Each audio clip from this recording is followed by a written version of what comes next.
بسم اللہ الرحمن الرحیم۔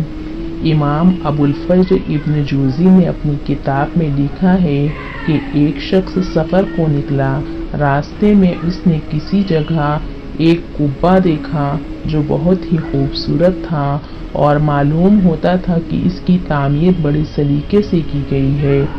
اس قبے پر یہ عبارت لکھی ہوئی تھی: جو شخص اس قبے کی تعمیر کی وجہ دریافت کرنا چاہتا ہے وہ اس گاؤں میں جا کر دریافت کر لے۔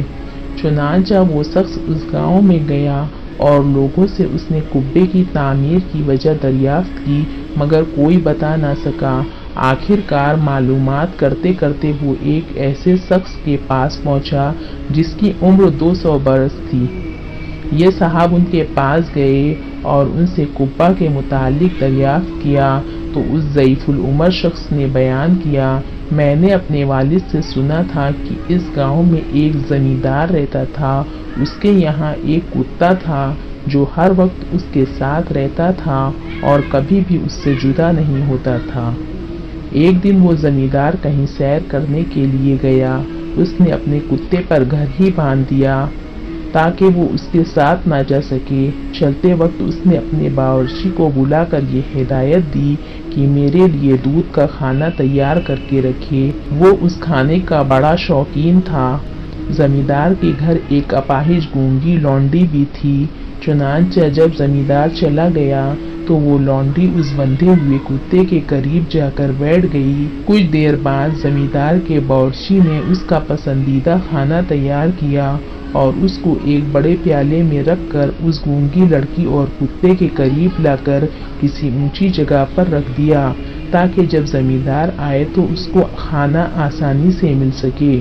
باورچی جب پیالہ رکھ کر چلا گیا تو اس جگہ ایک کالا ناگ آیا اور اونچی جگہ پر چڑھ کر اس پیالے سے دودھ پینے لگا، اس کے بعد چلا گیا۔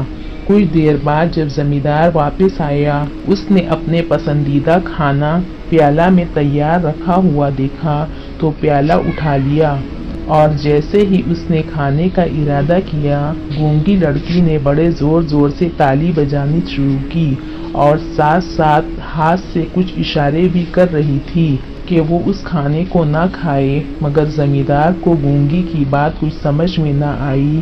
وہ اس کو ایک نظر دیکھ کر پھر پیالے کی طرف متوجہ ہوا اور اسے کھانے کے لیے ہاتھ ڈالا۔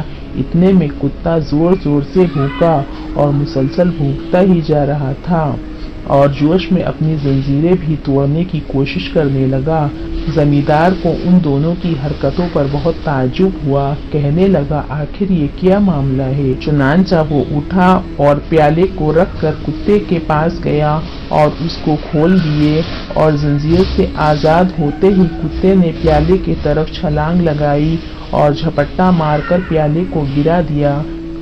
زمیندار یہ سمجھا کہ یہ کتا اس کھانے کی وجہ سے بے تاب تھا اور یہ کہ اس نے اس کا پسندیدہ کھانا گرا دیا، اس وجہ سے اس کو بہت غصہ آیا اور اس نے ڈنڈا اٹھا کر کتے کو مارا۔ کتے نے جب دیکھا کہ ابھی بھی پیالے میں کچھ دودھ باقی ہے تو اس نے فوراً اپنا منہ پیالے میں ڈال دیا اور بچا ہوا دودھ پی گیا۔ چنانچہ دودھ کا کتے کے حلق میں اترنا تھا کہ وہ زمین پر تڑپنے لگا اور کچھ دیر کے بعد وہ مر گیا۔ اب زمیندار کو اور بھی تعجب ہوا۔ اس نے گونگی لڑکی سے پوچھا آخر اس دودھ میں کیا بات تھی کہ کتا اس کو پیتے ہی مر گیا؟ گونگی نے اشارے سے زمیندار کو سمجھایا کہ اس دودھ میں سے کالا ناگ کچھ دودھ پی کر جا چکا ہے جس کے زہر کی وجہ سے کتا مر گیا اور کتا اسی وجہ سے تم کو اس کو پینے سے روک رہے تھے۔ چنانچہ جب زمیندار کی سمجھ میں ساری بات آ گئی تو اس نے باورچی کو بلایا اور اس کو ڈانٹا کہ اس نے کھانا کھلا ہوا کیوں رکھا۔ اس کے بعد زمیندار نے کتے کو دفنا کر اس کے اوپر یہ قبہ تعمیر کرا دیا اور اس پر یہ کتبہ لگا دیا۔